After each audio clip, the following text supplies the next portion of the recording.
الحمد لله نحمده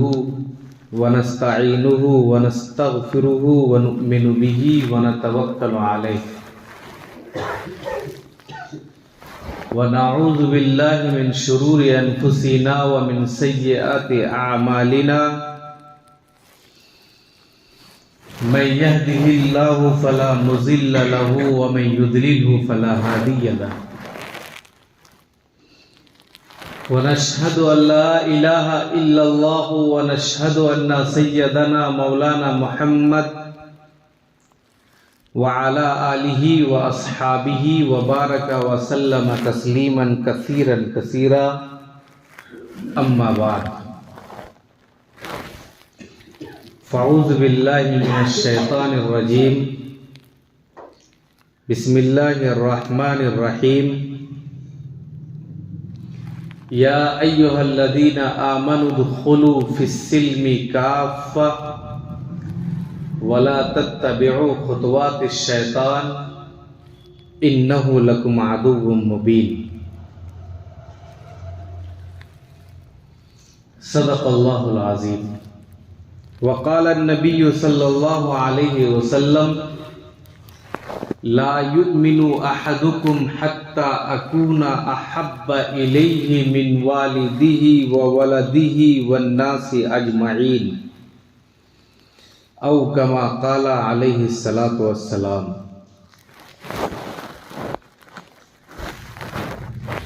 محترم بزرگوں اور دینی اور ایمانی بھائیوں،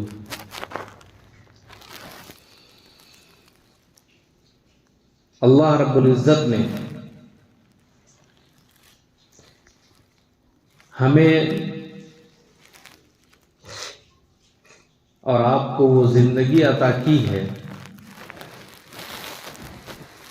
جس زندگی میں اپنے رب کو راضی کرتے ہوئے، سنت پر عمل کرتے ہوئے اپنی آخرت کی زندگی کو سنوارنا مقصود تھا۔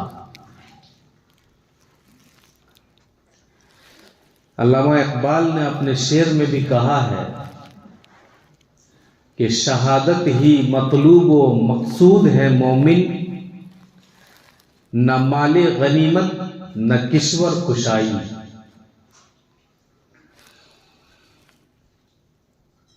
آنے والا مہینہ رمضان المبارک کا مہینہ ہے اور نبی پاک علیہ الصلاۃ والسلام نے اس مہینے کو اپنا مہینہ قرار دیا ہے۔ حضرت عائشہ صدیقہ رضی اللہ تعالی عنہا خود فرماتی ہیں کہ نبی صلی اللہ علیہ وسلم اس مہینے میں اور مہینوں سے زیادہ ذکر، اذکار، تسبیح اور تہلیل، روزے اور نمازیں اور سجدے اور رکوع زیادہ کرتے تھے، اور شعبان کا مہینہ رمضان المبارک کے مہینے کے لیے مقدمہ سمجھتے تھے۔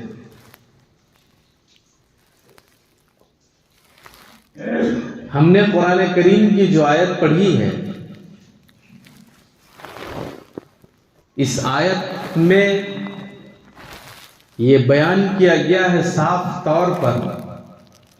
کہ اے ایمان والو، پورے کے پورے طور پر اسلام میں داخل ہو جاؤ۔ کہیں منافقت اور کہیں اللہ کی بندگی، کہیں ظلم اور ستم اور کہیں اللہ کے راستے میں خرچ، یہ اللہ کو برداشت نہیں ہو سکتا ہے۔ اللہ رب العزت خود ارشاد فرماتے ہیں کہ پورے کے پورے طور پر اسلام میں داخل ہو جاؤ، اور پورے داخل ہونے کا مطلب یہ ہے کہ اسلام کا زیر و زبر اور اسلام کا من وعن آنا ہم تک، اور اسی طرح من وعن عمل کرنا ہماری زندگی کا وہ مقصد ہے جس مقصد کے لیے ہمیں پیدا کیا گیا ہے۔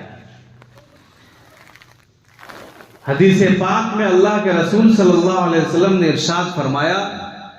کہ تم میں کوئی شخص اس وقت تک کامل مؤمن ہو ہی نہیں سکتا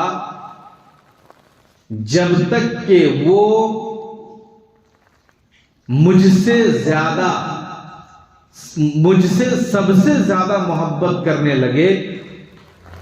اس دنیا میں جتنے لوگ ہیں ان سے زیادہ، اپنے ماں باپ سے زیادہ اور اپنے بیوی بچوں سے زیادہ ہم سے محبت نہ کرنے لگے، تب تک وہ شخص کامل مومن ہو ہی نہیں سکتا۔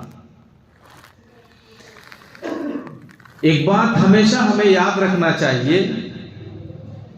کہ اللہ رب العزت نے ہمیں جینے کا جو موقع عنایت کیا ہے، وہ موقع اس لیے عنایت کیا گیا ہے کہ ہمیں اپنے رب کی ہر حکم کی پاسداری کرنی چاہیے۔ اللہ رب العزت نے زندگی میں بہت سارے مواقع ہمیں ایسے بھی عطا کیے ہیں جن موقعوں پر اللہ تعالی خود اس دنیا میں تشریف لاتا ہے، یعنی کہ آسمانی دنیا میں تشریف لاتا ہے، اپنے بندوں سے مخاطب ہوتا ہے، اور اللہ رب العزت اسی طرح اپنے بندوں کو معاف بھی کر دیتا ہے۔ شب برات کی رات ہم سے چلی گئی، آنے والا مہینہ رمضان المبارک کا مہینہ، اور ہمیں جو 14-15 دن ملے ہیں، ان دنوں میں اپنے آپ کو ایسا تیار کر لینا چاہیے کہ رمضان المبارک کا روزہ بھی نہ چھوٹے اور سجدہ اور رکوع میں اضافہ ہو جائے، اپنی زندگی کو ایسا سنہرا اور تابناک بنائے کہ اللہ رب العزت ہم سے راضی ہو جائے۔ اللہ کی رضا ہی ہمارے لیے اصل رضا، اللہ ہم سے خوش ہو جائے، ہماری زندگی کا اصل مقصد یہی ہے۔ ورنہ اللہ رب العزت بھوکوں کو، ہر بھوکے کو کھانا کھلاتا ہے، ہر چرند پرند اور ہر کیڑے مکوڑے کو اللہ رب العزت روزی دے رہا ہے، ہر انسان کو اللہ تعالیٰ رزق دے رہا ہے۔ جو دوسرے دھرم کے ماننے والے لوگ ہیں، جو دوسرے دھرم کے ماننے والے اور دوسرے مذہب کے ماننے والے لوگ ہیں، اللہ تعالیٰ ان کو بھی کھانا دے رہا ہے۔ کھانا اصل مقصد نہیں ہے، کھانے کے ساتھ ساتھ اللہ کی رضا کو حاصل کرنا ہمارا اصل مقصد ہے۔ اللہ کی رضا، اللہ کی خوشی، اللہ کا راضی ہو جانا، اللہ کو پا لینا ہماری زندگی کا اصل مقصد ہے۔ قرآن کریم نے کہا من کان اللہ کان اللہ لہو، جو اللہ کا ہو گیا اللہ بھی اس کا ہو گیا۔ آپ کو یاد ہوگا کہ قرآن کریم میں اللہ رب العزت نے صحابہ کرام کے لیے ایک چھوٹی سی آیت نازل کی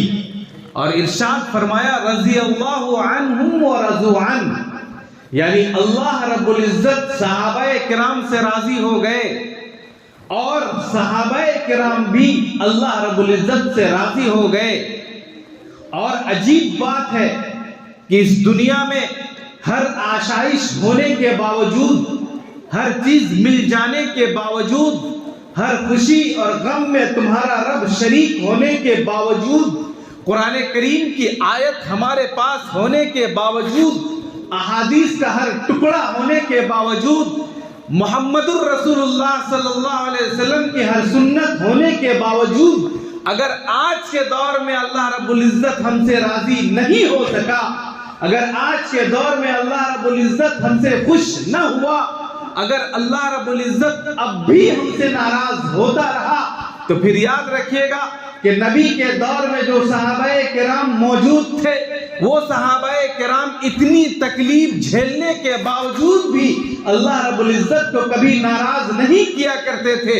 آج ہر آشائش، ہر آرام، ہر خوشی ہونے کے باوجود اگر اللہ ہم سے ناراض ہے تو صرف ہماری کمی ہے، کسی اور کی کمی نہیں ہے. آج ایمان کا دائرہ اتنا محدود کر دیا گیا، آج ہمارا ظلم اتنا پھیلتا چلا گیا، آج ہمارا فساد اتنا پھیلتا چلا گیا کہ آج ہم دل و دماغ کے اعتبار سے بھی فساد میں پھیلے ہوئے ہیں. آج ہمارا مکر، ہمارا فریب، ہماری دھوکہ، ہمارا جھوٹ، ہماری دغا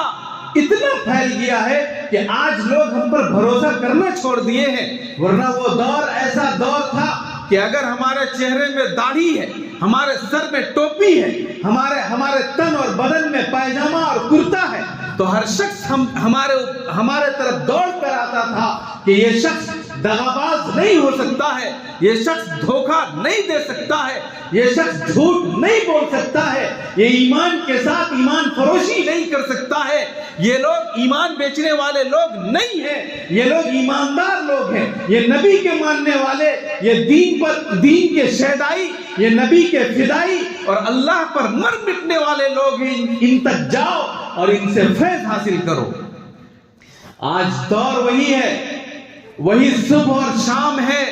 وہی چراغ اور چاند ہے،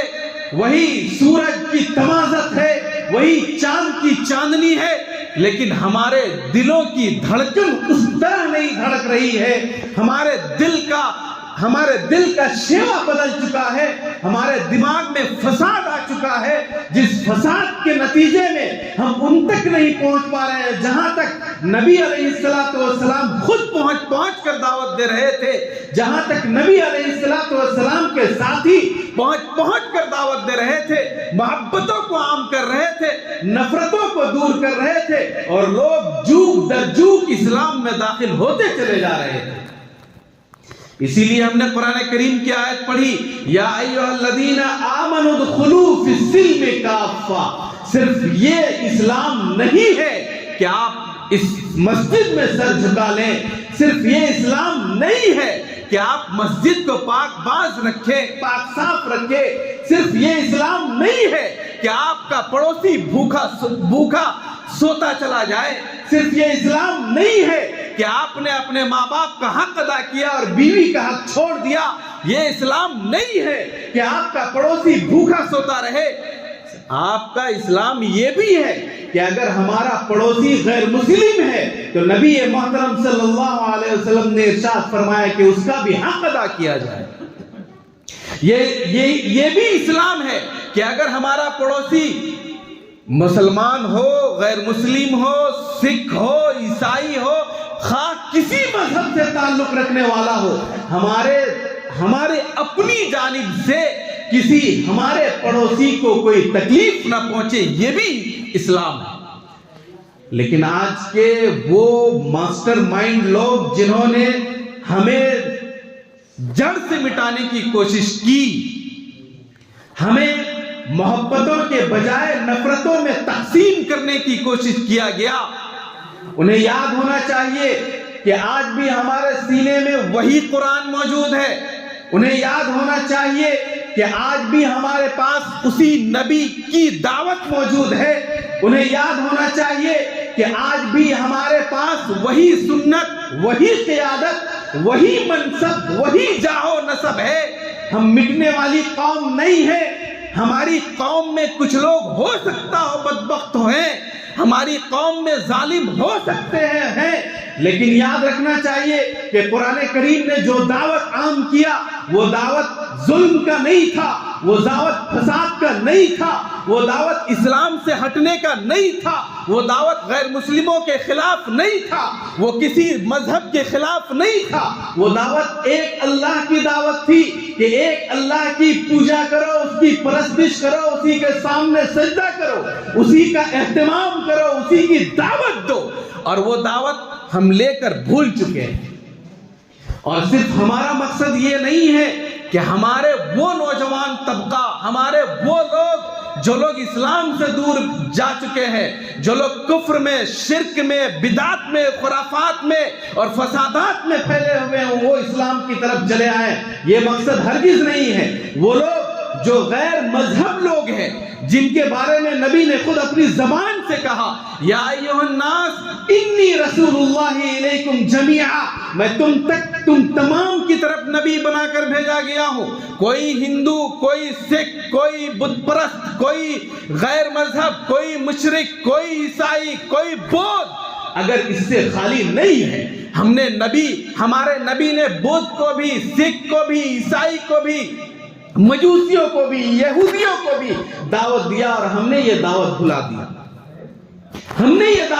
دیا، جس کا نتیجہ کیا ہوا؟ آج ہندو دھرم کے لوگ الحمدللہ وہ مقام حاصل کر رہے ہیں جو مقام میں مسلمان قوم کو ہونا چاہیے تھا۔ آپ نے سنا ہوگا، آپ تو ایسے بھی پرنٹ میڈیا کے، الیکٹرانک میڈیا کے اور سوشل میڈیا کے دیوانے ہیں، آپ نے دیکھا ہوگا اپنے ایک دیپک شخص نے اپنا نام محمد دیپک کر دیا، تو محمد نام کی اتنی تاثیر ہے کہ وہ دیپک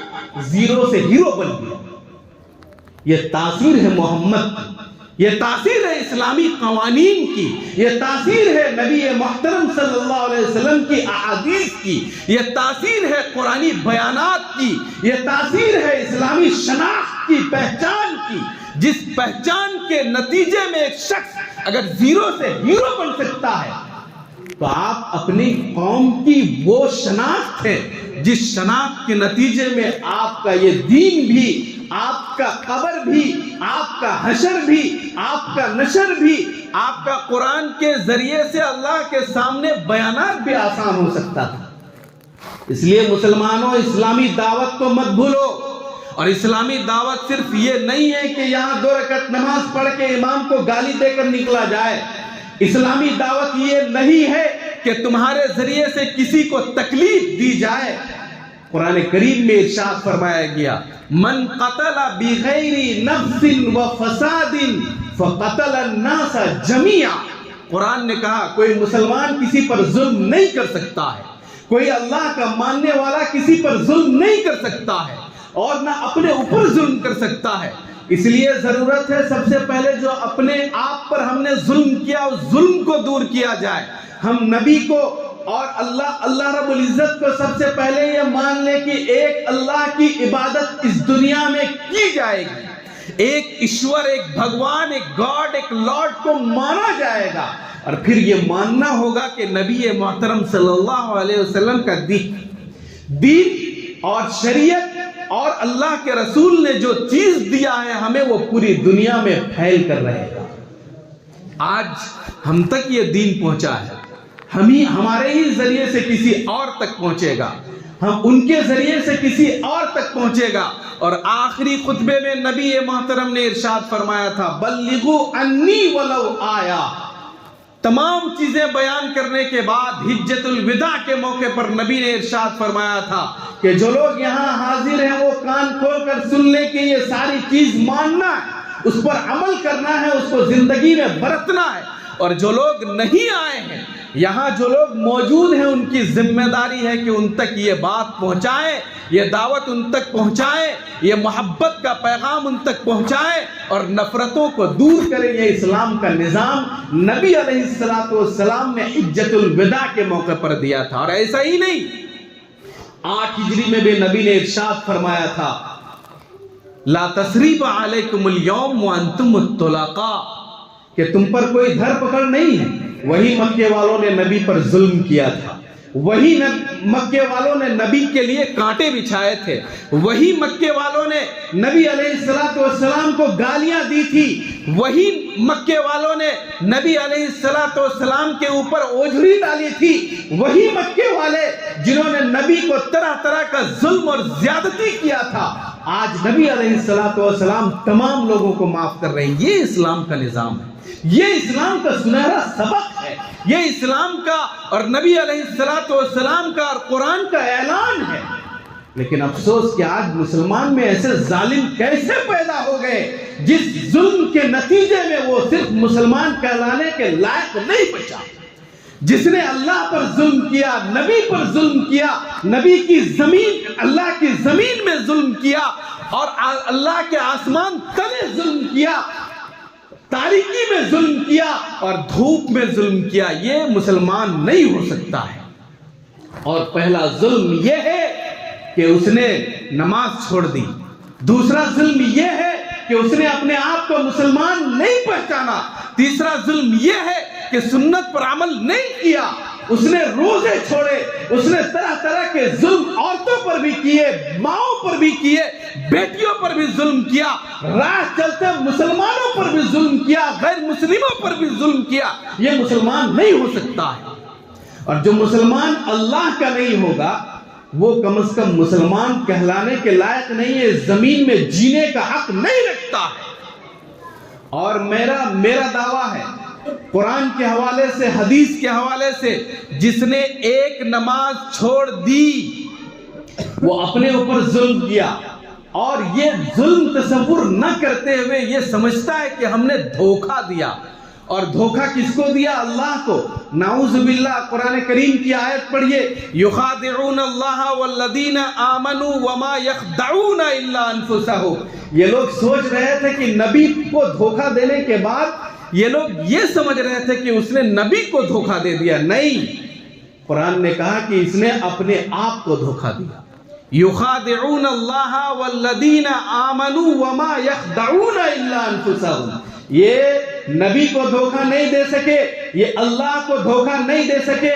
اور اس نے اپنے آپ پر ظلم کیا، اپنے آپ کو دھوکہ دیا، اور دھوکے کے نتیجے میں اس کا ٹھکانہ جہنم بن گیا۔ اس لیے مسلمانوں، یہ ڈرنے اور سہمنے کا مقام نہیں ہے، اپنے آپ کو ابھارنے کا مقام ہے۔ اور یہ کلام سے، اللہ کے کلام سے، نبی علیہ السلام کی سنت کے ذریعے سے الحمدللہ اتنا بہترین مہینہ آ رہا ہے، جس مہینے میں ہمارا دل بھی پاک ہو سکتا ہے، ہمارا ذہن بھی پاک ہو سکتا ہے، ہماری یہ ہندوستان کی سرزمین بھی پاک ہو سکتی ہے۔ آپ بتائیے، ایک دیپک نام جو تہذیب ہند کے اعتبار سے اگر دیکھا جائے وہ سناتنی دھرم سے تعلق رکھتا ہے، اگر اس نے اپنا نام محمد دیپک کر کے کسی مسلمان کی جان بچائی اور اس کے تمام چیزوں کو بچایا، تو آپ تو واقعتاً مسلمان ہیں، آپ کا سرا تو نبی علیہ السلام تک پہنچتا ہے، آپ کی پہچان تو قرآن سے ہوتی ہے، آپ کی پہچان تو حضرت حسن اور حسین سے ہوا کرتی ہے، آپ کی پہچان تو حضرت خالد ابن ولید سے ہوا کرتی ہے، آپ کی پہچان تو ابو عبیدہ ابن الجراح سے ہوا کرتی ہے، آپ کی پہچان تو غار حرا سے ہوا کرتی ہے، آپ کی پہچان تو اقرا کی آواز سے ہوا کرتی ہے۔ مسلمانوں، بھولو مت اپنے آپ کو، پہچانو اپنے آپ کو کہ ہمارا سرا کہاں تک پہنچتا ہے۔ اگر ان اسباق کو ہم نے نہیں دہرایا تو کم از کم آپ مسلمان نہیں ہو سکتے۔ اس لیے سچے مسلمان بنیے، پکے مسلمان بن کے دین کے داعی بنیے، اسلام کے سپاہی بنیے، محمد کے شیدائی بنیے، پھر یقین جانیے کہ آپ کا رمضان آپ کے لیے اگر اس دنیا میں جنت قرار ہوگا تو یاد رکھیے گا آخرت میں وہی رمضان المبارک کے روزے آپ کے لیے جنت میں آشائش کے سامان بنیں گے۔ اللہ تعالیٰ ہم تمام کو کہنے اور سننے سے زیادہ عمل کی توفیق نصیب فرمائے۔ وآخر دعوانا ان الحمد للہ رب العالمین۔